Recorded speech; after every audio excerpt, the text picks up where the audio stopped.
Sud Radio, service compris. Véronique Jacquier. Oser la reconversion professionnelle. Oser la reconversion professionnelle. C'est une question qui se pose de plus en plus à bon nombre d'entre vous, surtout quand on arrive vers 45-50 ans, quoique ça peut arriver beaucoup plus tôt si on est insatisfait dans son travail. Mais évidemment, ça vous concerne tous, que vous soyez en poste ou que vous soyez au chômage. Alors, Raphaëla Dallo de Energy Coaching s'est installée à mes côtés en studio. Bonjour Raphaëla. Bonjour Véronique, bonjour à tous. Et vous êtes une chantre de la reconversion professionnelle, parce qu'évidemment, vous avez l'habitude de coacher les gens qui viennent à vous dans votre cabinet parisien, Energy Coaching. Mais souvent, quand vous les écoutez, vous leur dites, et quand même, c'est assez gonflé, si j'ose dire, vous leur dites, mais avez-vous pensé à changer de voie ? Alors qu'on aurait tendance à penser qu'un coach est plutôt là pour nous rassurer, donc à nous laisser dans notre cocon et dans notre sillon. Et vous n'hésitez pas à être un petit peu transgressive. Pourquoi ? Parce que finalement, il y a tellement de monde, et sur le marché du chômage, et sur le marché de l'emploi, parce que mine de rien, on vit de plus en plus longtemps, mais donc on est amené aussi d'une certaine façon à travailler de plus en plus longtemps. Vous vous dites, faut pas avoir peur de se remettre en question à tous les âges de la vie, c'est ça ? Absolument. Mais en fait, on dit surtout ça aux personnes que l'on sent finalement en souffrance.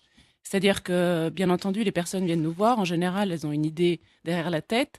Et en les écoutant parler, en leur posant les questions qu'ils n'osent pas se poser finalement, on les met effectivement en face de leurs responsabilités en quelque sorte et de leur conscience. Et quelquefois, on aboutit effectivement à ce que la personne réfléchisse et se dise « mais finalement, ouais, pourquoi pas ?» Oui. En fait, j'ai peur. En général, ce qui bloque les personnes, elles n'osent pas se poser cette question « pourquoi je ne ferais pas autre chose ?» Ou pourquoi ça demande une sacrée énergie. Pourquoi plutôt je ne ferais pas ce que j'ai envie vraiment de faire au fond de moi-même. Ça fait des années que j'ai une petite voix qui me dit j'aimerais bien faire ça, mais j'ose pas parce que finalement je suis dans ma routine. Finalement, quand je pèse le pour et le contre, c'est supportable, donc je continue. Raphaëla Dallo, des exemples de personnes que vous avez coachées et que vous avez amenées à réussir une reconversion professionnelle. Dans quel domaine professionnel, entre guillemets, c'est le plus facile ? Alors, il n'y a pas vraiment un domaine où c'est le plus facile. Disons que pour chaque personne, c'est très différent. Disons que la reconversion la plus facile pour tout un chacun est celle qui ne demande pas forcément un changement radical. Oui, c'est-à-dire que on peut changer de voie dans un métier donné. Par exemple, quelqu'un qui a été ressources humaines, disons, et qui se dit moi je peux plus travailler dans cette société, j'en peux plus de toutes ces responsabilités, de ces heures de travail, etc. Mais j'aimerais quand même rester dans l'humain, mais faire autre chose que ce que j'ai fait pendant 20 ans. Et là, effectivement, c'est plus facile de trouver une voie qui est dans l'humain et qui appelle à ses compétences déjà acquises pour se reconvertir. Alors que quelqu'un qui, effectivement, est en ressources humaines et qui, tout à coup, veut faire un métier dans la santé, c'est déjà plus compliqué. Non, mais là, vous allez nous l'expliquer. D'ailleurs, là, c'est pas. Il faut des objectifs qui soient réalistes, quoi. Absolument. Et on revient. Alors le B.A.B.A, justement. Alors le B.A.B.A, c'est se poser fondamentalement 4 questions. Alors ça paraît simple comme ça, mais bon là je résume. Et c'est d'où l'intérêt aussi de se faire accompagner, parce que même si on se pose ces questions tout seul, il faut aller jusqu'au bout des réponses pour ces questions. Donc la première question, c'est quelles sont mes envies ? Alors moi en fait, j'ai tendance quand je reçois mes clients à ne pas leur proposer, comme beaucoup, de faire un bilan de compétences, de dire voilà, on va voir vos compétences tout de suite, et après on décidera vers quel domaine vous pourriez aller. En fait, moi, souvent, et ça, c'est vraiment un outil très performant, je leur dis écoutez, imaginez que vous avez une baguette magique, qu'on vous donne la possibilité de décider, mais ce que vous voulez. Donc vous faites la liste de vos envies. Vraiment. Et même si c'est farfelu, c'est pas grave, notez-le. Donc, c'est un conseil pour ceux qui sont à la maison, là, qui se posent la question de changer de voie ou de changer de job. Vous avez vu, vous écoutez bien Raphaëla, vous prenez la feuille blanche, le crayon, et en même temps qu'elle vous parle, vous notez. Allez, voilà. C'est du coaching en direct. Donc ça, déjà, la liste de vos envies. Ensuite, quand vous avez donc fait cette liste, en face de chacune de ces envies, vous allez mettre, bien entendu, est-ce que c'est réaliste? Réaliste, j'entends par... Alors, c'est différents critères. La première, évidemment, si l'on veut un métier, c'est aussi parce qu'on veut gagner sa vie. Et donc, il faut avoir un revenu. Donc, il faut se poser la question, est-ce que en effectuant cette envie, je gagnerai assez d'argent pour vivre? Ça, c'est très important, bien entendu. La deuxième chose qu'il faut tenir compte, c'est sa situation familiale. Alors, si on est seul, bien entendu, ce sera moins risqué que si on a une famille, si on a des enfants. Et encore que, on peut très bien opter pour une reconversion professionnelle parce que le conjoint travaille et qu'on sait qu'on peut se le permettre. Exactement, tout à fait. J'allais y venir, de savoir si le conjoint ou le petit ami peut subvenir, peut aider, vous soutient, parce que ça, c'est très, très important. C'est-à-dire qu'il faut s'assurer que toute la famille, finalement, est derrière vous et qu'elle vous soutient, parce que sinon, ça peut créer des problèmes ensuite, par la suite, surtout si ça ne fonctionne pas comme vous le souhaitez. Et puis enfin, aussi, se dire, OK, peut-être que je n'ai pas forcément aujourd'hui toutes les compétences pour cette envie-là ou ce métier-là, mais peut-être que je peux me former aussi. Donc pourquoi pas? Et donc, en fait, en face de chacune de ces envies, mettre vraiment, en toute honnêteté, mettre si c'est honnêtement faisable, si c'est réaliste. Et toutes celles qui ne sont pas réalistes, il faut les garder de côté parce que ça, ce sont des envies qui pourraient devenir éventuellement un loisir ou peut-être quelque chose dont vous pouvez vous occuper bénévolement ou alors peut-être, je ne sais pas, vous former par ailleurs, mais sans avoir de revenus. Et dans votre cabinet Énergie Coaching, est-ce qu'il y a des gens que vous avez dissuadés de se lancer dans une reconversion professionnelle? Alors moi, je n'ai jamais eu à dissuader, mais par contre, le client lui-même a compris que c'était pas la peine d'y aller. Que c'était trop risqué, oui. Effectivement. D'où l'importance, effectivement, vraiment d'avoir quelqu'un d'extérieur, de neutre, qui raisonne en toute objectivité, comme le coach, parce que vraiment, on lui pose les questions pour être sûr. Finalement, on essaye de le protéger. On lui pose les bonnes questions pour que la personne prenne la décision en toute conscience, en ayant vu tous les risques, éventuellement. On peut pas évidemment tout couvrir, mais au moins les plus gros risques auxquels il pourrait faire face si jamais il prenait cette décision. Le profil des gens qui osent une reconversion professionnelle, plus de femmes que d'hommes? Oui, alors j'ai eu plus de femmes effectivement que d'hommes. Et la moyenne d'âge? Et la moyenne d'âge, c'est en général à partir de 45 ans. Ouais. Après un échec professionnel ou ça pas dépend, forcément? Ça dépend, non, pas forcément. Il y a des personnes qui, pas forcément un échec, non, mais plutôt une lassitude, plutôt le fait de se dire, mais où je vais là en fait, ils essayent de penser à eux dans 10 ans, ou même dans 5 ans, oui, et en fait ils se voient se voient plus où ils sont, ouais. Ils se voient plus faire le même travail, même s'ils ont des promotions, même s'ils ont un bon salaire, parce qu'il faut dire une chose, c'est que la plupart du temps, ces personnes, en faisant cette reconversion, acceptent de gagner beaucoup moins que ce qu'ils gagnaient au départ. Voilà. Ça, donc, sûr. quelque part, c'est une décision existentielle. Hein. Il n'y a pas d'autre mot. Absolument. Hein. C'est une décision qui est difficile à prendre et qu'il faut prendre après avoir bien préparé, bien anticipé. Enfin, le plus possible, en tout cas, le changement. Parce que c'est Raphaël Adalot, pour ceux qui nous écoutent et qui se disent je vais appeler Raphaëla, je vais faire le 08 126 300 300 pour être coaché, parce que alors là, cette émission, elle est pour moi. Justement, je ne me vois pas dans 5 ans rester à la place que j'occupe actuellement dans mon entreprise. Rappelez quand même les tarifs quand on vous sollicite en tant que coach en recherche d'emploi, que ce soit pour une reconversion professionnelle ou pour autre chose, bien entendu. Oui, alors c'est 100 € l'heure. Voilà. Le coaching en recherche d'emploi, comment ça marche? Alors, le coaching en recherche d'emploi, effectivement, en général, c'est 5 séances dans lesquelles on voit bien précisément différents aspects de la recherche. Pour chaque personne, évidemment, on adapte les séances à la personne. Et donc, c'est 100 €. 5 séances de 100 €. 200 €. Et après, vous suivez et après, les on suit la personne. Et si les personnes, d'ailleurs, connaissent quelques difficultés financières, oui, il y a des possibilités d'arrangement, bien sûr. Voilà. Bien sûr.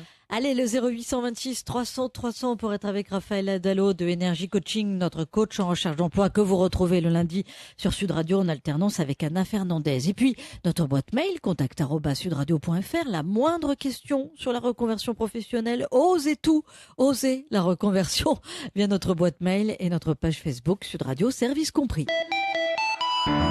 Sud Radio, service compris. Véronique Jacquier. Service compris, l'émission qui vous apporte des solutions pour mieux vivre votre quotidien. Et là, c'est pour mieux vivre votre relation au travail. Et c'est pas rien, puisque ça fait quand même complètement partie de notre vie. Donc, on ose la reconversion professionnelle avec Raphaël Dallot de Énergie Coaching. Raphaël, avant d'accueillir les auditeurs de Service compris et de Sud Radio, bien sûr, via le 0826 300 300, évidemment, la question qui se pose quand on envisage une reconversion professionnelle, c'est, et surtout quand on a 45 ou 50 ans, quels sont les moyens mis à ma disposition pour me reconvertir? C'est-à-dire comment apprendre ce que je ne sais pas? Comment ça se passe? Alors, comment apprendre ce que je ne sais pas? Alors, ça, c'est ce qu'on disait tout à l'heure. C'est-à-dire, une fois, donc, on s'est posé la question de quelles sont mes envies, quelles sont celles qui sont réalistes. Et pour celles qui sont réalistes, maintenant, on va voir laquelle je peux choisir. En fait, il faut voir donc quelles sont ses compétences. Et puis, s'il manque des compétences, effectivement, voir s'il existe des formations ou tout développement personnel dont j'aurais besoin pour me mettre dans cette voie que j'ai choisie. Alors, aussi, ce qu'il faut faire, c'est en fait se rendre compte si la courbe de l'apprentissage est quelque chose que je peux faire rapidement ou si ça va prendre du temps. Et encore une fois, c'est vraiment au cas par cas. Chacun doit essayer de comprendre s'il peut se permettre de prendre 1 an de formation ou peut-être plus, peut-être moins, combien ça va me coûter. Et donc, en fait, un outil qui est vraiment fantastique, c'est Internet. Parce que une fois que l'on a une idée précise du métier que l'on voudrait faire, il faut faire des recherches. En fait, il faut carrément aller chercher des fiches de poste. Il faut peut-être même connaître des gens autour de soi, ou si on n'en connaît pas, on va voir les personnes qui ont ce métier-là, on leur pose des questions, on leur demande comment ils sont arrivés à ce métier, leur demander des conseils, leur dire, voilà, moi j'y pense. Qu'est-ce que vous me conseillez de faire? Qui me conseillez-vous d'aller voir? Ça, c'est peut-être possible en plus par le biais de formation. Enfin, absolument. On veut par exemple devenir pâtissier, pourquoi pas, hein. Oui. Il y a une demande en plus de pâtissier. Il existe des écoles. Il existe des écoles.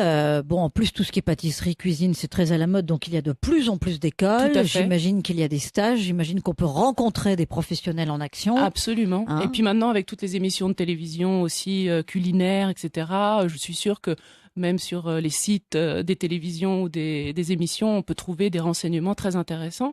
Donc après, c'est vraiment une question de recherche et d'aller chercher. Et de motivation. Et de motivation, bien sûr. Mais enfin, en général, quand on a pris la décision et que l'on voit poindre l'envie qui va se réaliser, les personnes sont très motivées. On accueille Marianne. Bonjour Marianne. Bonjour. Alors, vous êtes l'exemple d'une reconversion réussie, hein, Marianne. Vous avez la cinquantaine et vous avez passé une vingtaine d'années dans le privé. Dernièrement, vous étiez assistante de direction bilingue anglais, donc une vingtaine d'années d'expérience dans le privé, notamment à ce poste. Et puis, vous avez décidé de vous reconvertir. Vous vous êtes inscrite à l'université. Vous souhaitiez devenir professeur d'anglais. Et vous êtes professeur d'anglais, là ? Alors pas encore, je suis encore à la fois en train d'étudier et puis de proposer ma candidature pour des suppléances, des remplacements, mais disons que c'est en bonne voie. D'accord. Et pourquoi professeur d'anglais? Parce qu'il y avait un lien avec l'anglais que vous pratiquiez auparavant, donc vous vous êtes dit je maîtrise, et alors, maintenant en fait, j'en ai marre de faire ce que je fais. Ça vient d'un amour pour la langue déjà que j'avais depuis que j'ai passé 1 an aux États-Unis quand j'étais jeune. Aussi une envie de reprendre mes études et donc d'aller vers quelque chose qui me passionnait comme l'anglais. Voilà, c'était en premier lieu l'envie de reprendre mes études qui a donné l'idée d'enseigner la langue. Ça, c'est un point crucial. L'envie de reprendre des études. Oui. C'est souvent prégnant dans les gens qui veulent se reconvertir professionnellement, Raphaël Adalo. Ça dépend. Non, je dirais qu'il y a moitié-moitié. Il y a moitié-moitié. Ouais, Alors, ouais, quelles ouais. sont les motivations? Parce qu'il y a l'amour des études, effectivement. Souvent, il y a une frustration. On se dit, quand j'étais jeune, j'ai pas pu faire passer tel diplôme, j'ai pas pu aller à la fac. Donc, il y a quand même ce Oui, besoin alors de se réaliser. Vous avez tout à fait raison. Ceux qui se disent ça, que bon, j'aurais dû faire la fac, j'aurais dû faire ci quand j'étais jeune, ceux-là, effectivement, sont plus motivés. Par contre, d'autres qui ont fait des études quand ils étaient jeunes, qui ont un travail très prenant, etc., eux, par contre, ils préféreraient avoir une formation un peu plus courte et vite rebondir, voilà, rebondir plus vite et ne pas faire de longues études et surtout ne pas préparer des concours parce que quand même, Marianne prépare le CAPES. Ah oui, Ce qui est Marianne, c'est loin pas rien. Vous d'être préparez le évident. CAPES. Donc il faut vraiment être très très motivé. Et alors là, vous vous faites aider, Marianne, pour le CAPES ou parce que vous avez une bonne formation en anglais, vous vous dites non, c'est bon, je sais me gérer, je vais y arriver toute seule. Mais en fait, je me suis fait aider toute l'année dernière en assistant au cours de Paris Diderot, puisque c'est vraiment une préparation intense que, à mon avis, il est difficile de faire tout seul. Il faut vraiment suivre les cours de la fac pour être préparé au mieux pour le concours. Donc en réalité, je l'ai déjà passé une fois. J'ai eu l'écrit, mais j'ai échoué à l'oral. Et voilà, du coup, il faut que je continue à me préparer, mais ça me permet quand même de pouvoir faire des suppléances en parallèle. En tout cas, ce qu'il y a de bien, Marianne, c'est que vous avez choisi de vous reconvertir dans une voie où il y a du travail. Disons les choses quand même. Prof d'anglais, on a besoin là d'enseignants en ce moment. Oui, Marianne. ça Oui. c'est un avantage. Mais je réfléchissais là tout à l'heure au thème oser la réorientation. Je comprends le mot oser, enfin oser se reconvertir. Je crois que c'est ça le titre exact. Je comprends le mot oser parce que c'est vrai que ça demande quand même d'avoir un esprit un peu aventurier et d'accepter le risque, surtout dans cette période où c'est pas évident effectivement de trouver un emploi. Mais en même temps, je trouve ça tellement riche et tellement dynamisant de partir vers autre chose et de se donner un nouvel élan à sa carrière professionnelle que ça vaut vraiment la peine, je trouve. Et effectivement, d'autant plus si on est accompagné, j'ai eu la chance donc d'être accompagnée par Raphaëla et de pouvoir le négocier dans ma négociation de départ avec mon ancien employeur. Et ça permet vraiment de se poser parce que quand on quitte un emploi, se retrouver seul face à ses doutes, à ses questionnements, ça peut être un petit peu anxiogène. Et le fait d'être accompagné, ça permet d'avoir quelqu'un déjà qui a du recul par rapport à toutes nos questions. Et puis surtout, Marianne, vous l'avez dit, parce que c'est un point important avec Raphaëla, vous avez appris à regarder devant, mais Raphaëla vous a aidé quand même aussi à gérer ce qu'il y avait à régler avec votre ancien employeur. Oui, c'est pas rien exactement. ça, Raphaëla. Oui, Hein? tout à fait, C'est vrai. absolument. On a travaillé ça aussi, comment bien partir finalement et comment C'est comment important. aussi se protéger pour qu'elle puisse aller de l'avant une fois qu'elle serait seule, quoi, partie de la société. Donc ça, c'était important. Mais je voudrais ajouter que ce qu'il faut savoir aussi au sujet de Marianne, c'est qu'elle est retournée à l'université et elle a eu quand même beaucoup de courage parce que tout le monde ne l'a pas. Elle s'est retrouvée avec des jeunes. Mais c'est ce que j'allais vous demander, Et c'est Marianne. pas évident. À plus de 50 ans, vous Oui. vous retrouvez avec des jeunes dans l'amphi. Exactement. Et ça, Voilà. c'est pas évident. Et comment ça se passe là? Oui, c'est vrai que je dirais que c'est le point qui est un petit peu délicat parce qu'on se sent quand même un peu le mouton à 5 pattes, quoi. Forcément, il y a pas mal de regards sur nous. Alors bon, il y a certains jeunes qui acceptent bien et qui vont venir volontiers vers nous, mais ce n'est pas la majorité. Hein. La plupart, ils vont rester entre eux et du coup, bon, c'est quand même une année où on est malgré tout un petit peu seul pour le coup parce que ce que je peux comprendre, hein, comme j'avais largement l'âge d'être leur mère, évidemment qu'ils préfèrent être entre eux. Mais bon, malgré tout, pour moi c'était quand même du pain béni que d'être en cours à un âge où on apprécie vraiment à mon avis, de reprendre ses études parce qu'on a le recul nécessaire pour apprécier toute la richesse des cours. Oui, Marianne, chapeau pour votre belle reconversion et le courage dont vous faites preuve, la ténacité pour rebondir en tant que prof d'anglais. On vous souhaite une belle après-midi à l'écoute de Sud Radio. Pareillement. Merci pour ce témoignage. Et on accueille Justine. Bonjour Justine. Oui, bonjour. Alors, vous avez fait le 0826 300 300. Vous étiez comédienne et vous êtes désormais secrétaire dans un cabinet de dentiste. Non, c'est ça ou c'est l'inverse? Tout à fait. Non, c'est bien ça. J'étais comédienne au départ. J'ai travaillé quelques années, j'ai fait des études de comédie, puis après j'ai travaillé quelques années en tant que comédienne dans plusieurs théâtres. Et puis c'est vrai qu'à un moment donné, ne serait-ce déjà financièrement, et quand on ne propose plus vraiment de projet, on est obligé de réfléchir vraiment à ce qu'on veut faire, et j'ai dû me reconvertir effectivement dans un métier qui était un peu plus stable financièrement, et où on se retrouve pas du jour au lendemain à galérer, à trouver des castings pour pouvoir faire des cachets, valider du coup notre intermittence. C'est compliqué, c'est du stress quotidien. Et Justine, avez-vous géré toute seule cette reconversion ou vous êtes fait aider par un coach en recherche d'emploi comme Raphaëla? Non, du tout. J'ai géré toute seule ma reconversion. J'ai pris ma décision seule et j'ai fait des démarches toute seule. Vous aviez une idée précise déjà? Enfin, quand vous avez pris cette décision de vous reconvertir, vous saviez déjà que vous vouliez dans le domaine du secrétariat médical? Pas vraiment, non, c'est venu un peu sur le tard, en fait, on va dire. C'est un ami qui m'en a parlé et il connaissait quelqu'un qui était en recherche et du coup, j'ai commencé, si vous voulez, comme ça, quoi.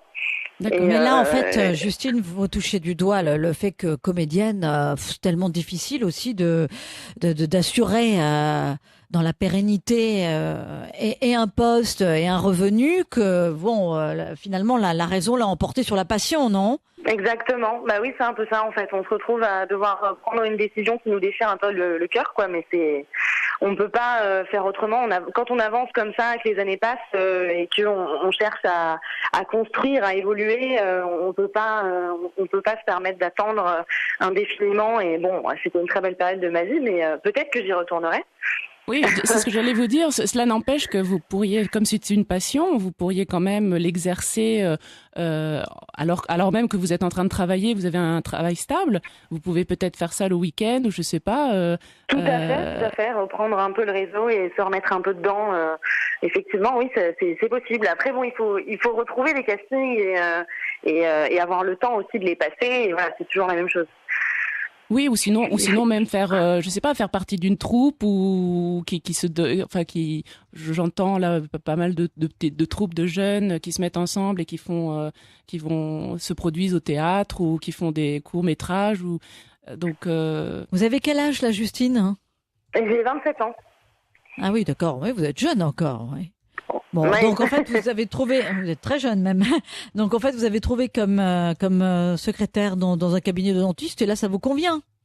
Totalement, oui. J'ai un revenu fixe. On va pas dire que je suis passionnée par ce que je fais, mais c'est pas non plus extrêmement chiant.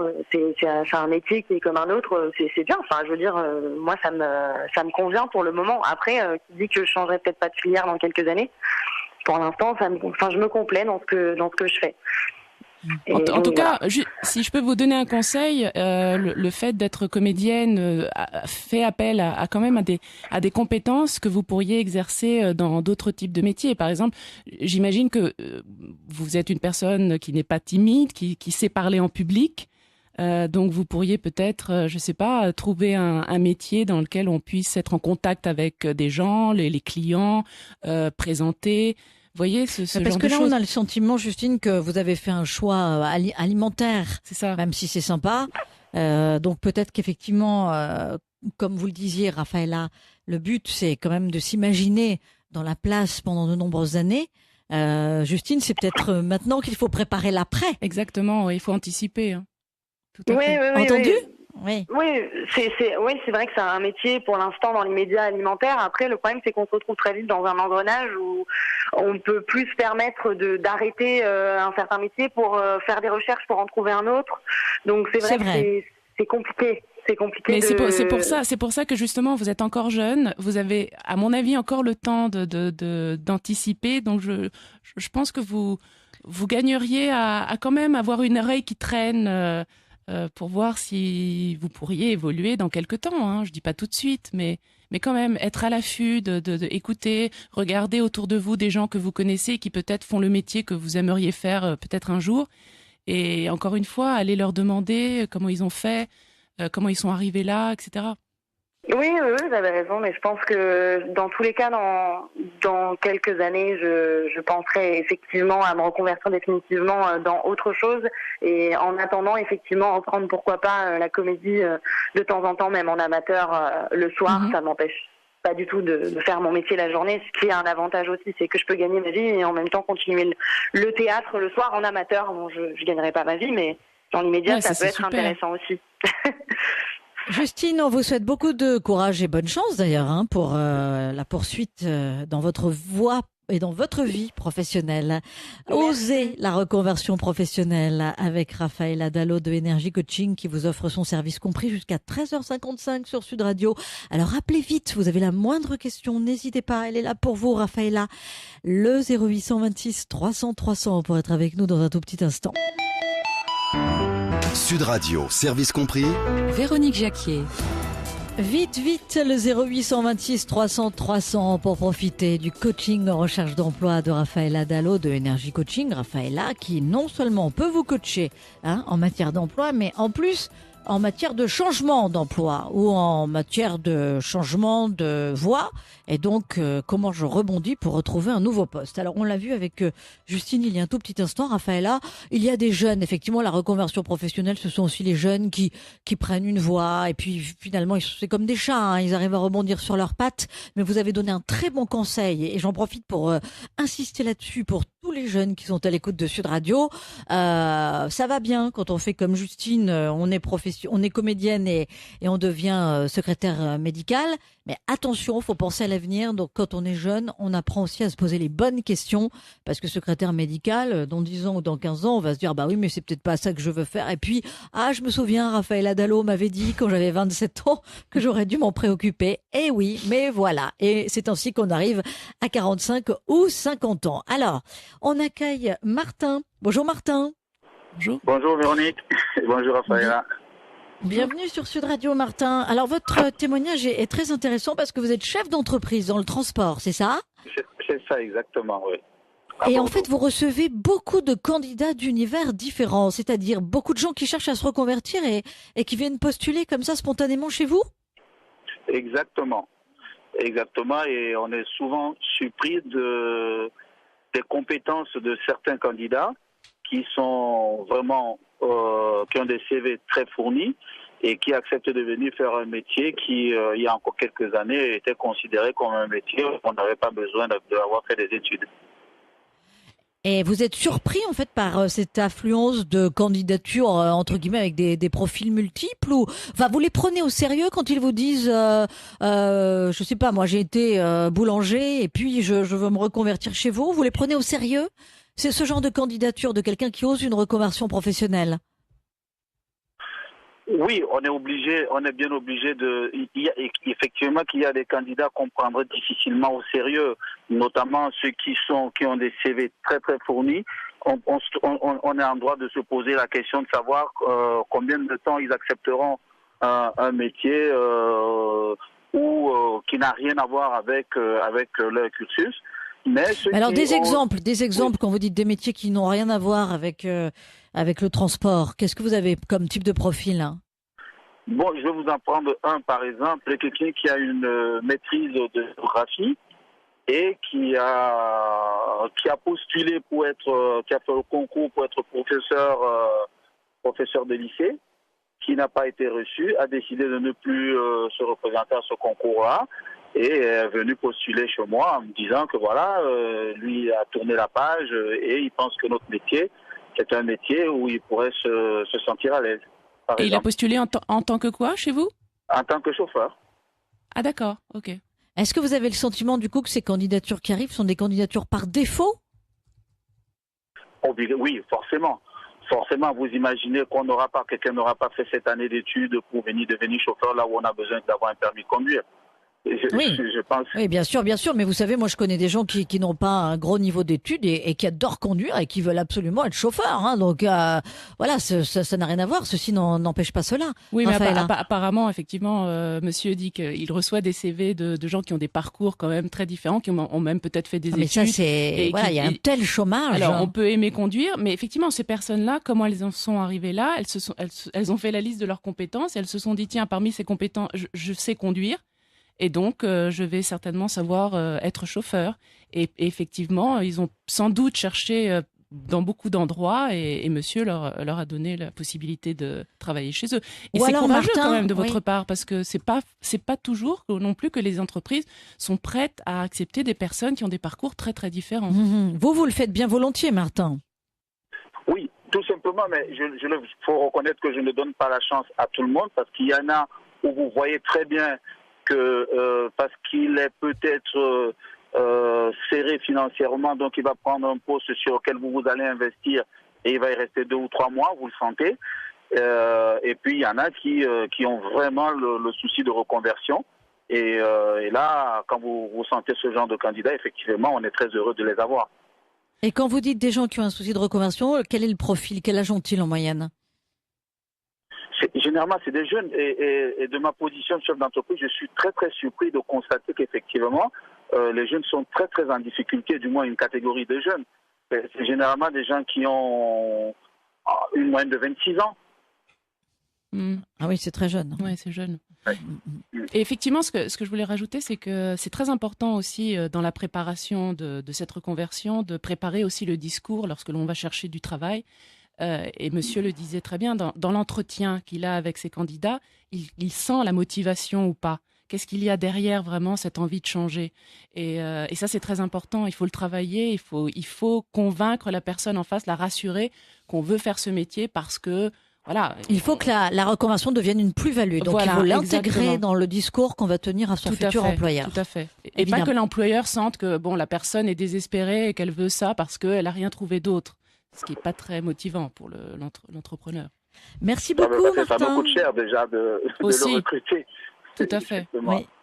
Merci, Martin. Vous nous appelez d'où? Vous êtes chef d'entreprise dans le transport, mais à quel endroit? À Bordeaux. Ah, d'accord. Bon, sait-on jamais s'il y a des candidatures, comme vous m'avez l'air d'être un très bon patron, si on a des candidatures via Sud Radio pour travailler dans le secteur du transport, on vous enverra des candidats, Martin. On vous souhaite une belle après-midi et on accueille Fabrice. Bonjour, Fabrice. Bonjour. En fait, moi, j'appelle parce que... Oui, allez-y, pardon. Non, pardon. Vous êtes aide-soignant et vous voulez vous reconvertir, c'est ça? Voilà. Et vous nous appelez d'où? Moi, Bordeaux. De Bordeaux, je vous appelle. D'accord. Allô? Alors, allez-y, Fabrice. Oui, donc en fait, j'ai failli et j'ai pas eu le temps, malheureusement, à cause du travail. Je voulais faire un bilan de compétences avec un organisme, je crois que c'était Atelier Cap Métiers. Bref, pourquoi bilan de compétences? Parce que j'ai un baccalauréat. J'ai fait étudiant infirmier, je suis devenu aide-soignant.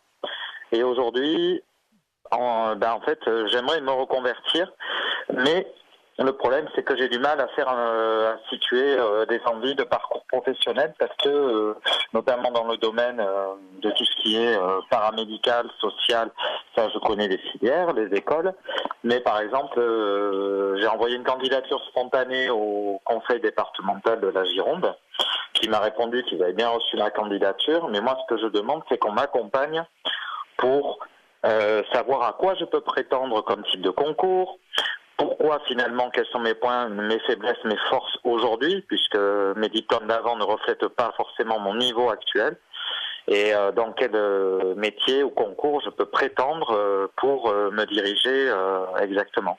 Alors on m'a dit, va à Pôle emploi, j'ai des réticences, mais je pense que je vais y aller. Voilà. Oui, il faut y aller, hein. Et, vraiment, en principe, ils doivent vous donner les informations dont vous avez besoin pour vous dire à quel type de formation vous avez droit ou à quel type de métier vous pourriez vous adresser. En principe, on vous donne ce genre d'informations, absolument. Fabrice, vous êtes aide-soignant depuis combien de temps? Alors là, je suis diplômé depuis 15 ans et j'ai exercé, j'exerce depuis en tout temps plein 10 ans. Voilà. Oui. D'accord. Ouais. Et en fait, quel est le déclic pour changer de voie? Est-ce que c'est la dureté du métier? J'ai pas vraiment envie de changer de voie dans le sens, j'ai envie de rester dans le soin, mais d'une autre approche. C'est-à-dire rester dans par exemple, j'avais une amie qui a longtemps, elle était rentrée dans l'administration pour gérer les dossiers APA et aller rencontrer les gens sans aucun diplôme, si ce n'est un baccalauréat. À l'époque, c'était possible. Je vous dis ça il y a plus de 15 ans. Et aujourd'hui, voilà, je me pose les mêmes questions. Moi, ce qui m'intéresserait, ce serait plutôt retrouver un côté social, mais en lien avec mes expériences actuelles et passées. Est-ce que vous avez autour de vous quelqu'un qui travaille dans ce que vous voudriez faire? Non. Ou Non. tout au moins qui a tenté comme vous une reconversion professionnelle? Oui, mais dans un autre domaine complètement différent. Et d'ailleurs, je voulais recontacter cette personne. Elle est partie sur une formation de coiffure. Donc, D'accord. Donc le conseil de Raphaël, Fabrice, parce qu'on arrive au terme de l'émission. Oui, c'est vraiment aller voir le Pôle emploi, mais pas seulement. Essayez de vous renseigner aussi sur Internet, regardez, parce que vraiment, il y a beaucoup d'informations. Tapez les mots-clés du domaine dans lequel vous voudriez travailler et vous verrez que vous tomberez forcément sur des informations intéressantes. Oui, de toute façon, dans le domaine dans lequel vous êtes, Fabrice, la santé, il y a toujours quand même beaucoup d'opportunités. Absolument. On vous souhaite beaucoup de courage, Fabrice, et puis vous pouvez nous rappeler, vous nous tenez au courant. Hein. La semaine prochaine, on sera avec Anna Fernandez de Énergie Coaching, donc Fabrice, ne nous oubliez pas. Il y avait d'autres auditeurs sur cette question.